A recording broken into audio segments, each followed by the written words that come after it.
Alright, so I'm going to teach you how to play the song Manic Depression off of our album Bought to Rot. It's a pretty simple song to play. So, it's a B chord, but instead of playing it here, B major, playing it here, right?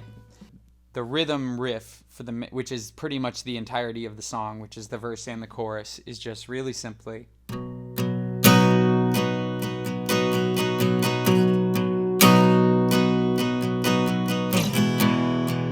down to E major,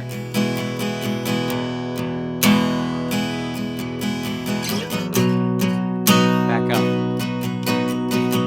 And then it's really important, keeping your fingers in this position, you can just slide it. You just drop the index finger, slide it back up, slide it back down, which gives it like a continuity when you're playing it, and really nice and lush sounding.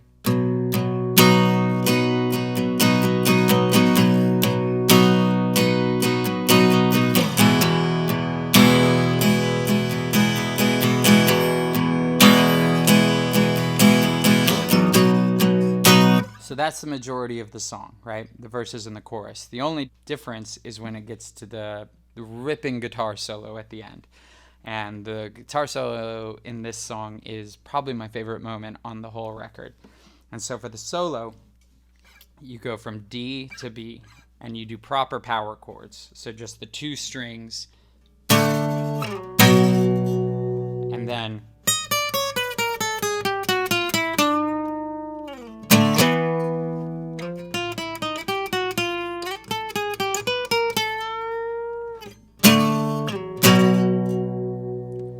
so I don't really know scales and stuff like that, and the riff in this is kind of like an anti-scale, if you will, where it's just a descending like dive bomb. Bend there, and then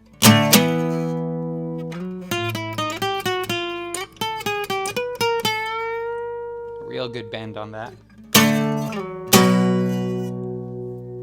And that's that. Half speed.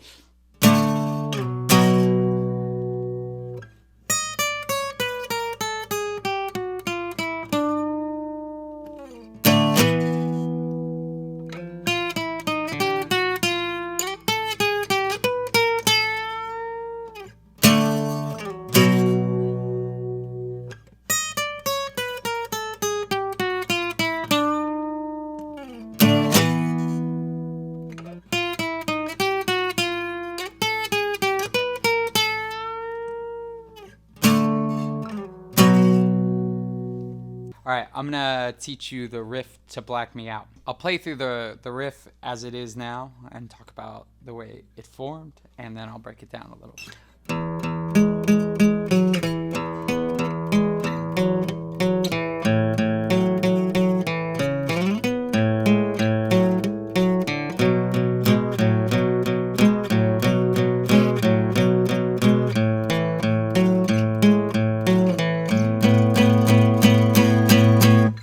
So when I wrote the riff, it was originally more like strummy, of like a...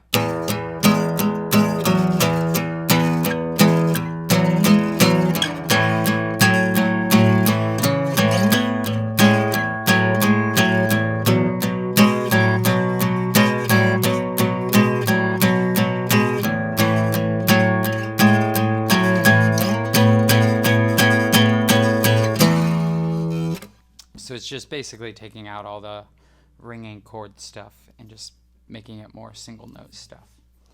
So slow down, half speed.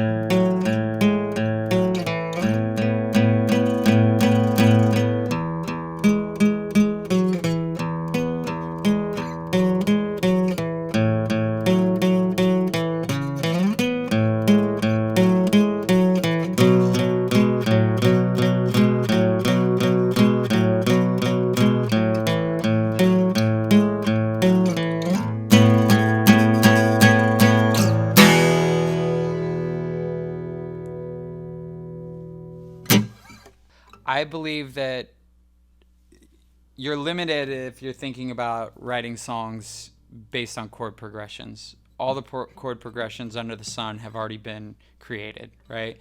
So sometimes when I sit down and I start thinking like, oh, fuck, I can't just go G to C to D or something like that, because that's already been done a million times. You're like initially limiting yourself. I like to start with the words usually, because I think there are far more combinations of vowels and consonants, and if you try to shape chords around words, you're going to get more interesting results than if you try to do the reverse. Starting with lyrics may be a good thing, always remembering that it's I don't know, all you need is 3 chords, the truth, and a backbeat. That's it, and that it's okay to be simplistic, and cowboy chords are cool. With Black Me Out, I had the idea of Black Me Out because that's the way I felt. Like, oftentimes you need to have that moment of like self-examination where when you're sitting down to write a song, and if you don't have an idea or something, you just need to ask yourself, like, how do I feel right now? And when I was writing Black Me Out, I thought, I don't want to exist. I want to be blacked out of everyone's memory and everyone's mind. I just want, like, black me out. Forget about me. Fuck this.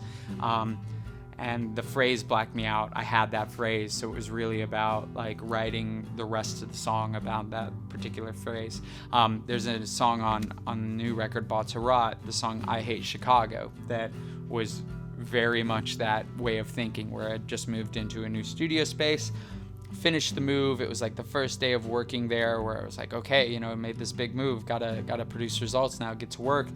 And I like sat down at my desk and I like looked up out the window. I was like, how do I feel right now? And looking out the window, I was just like, I fucking hate Chicago.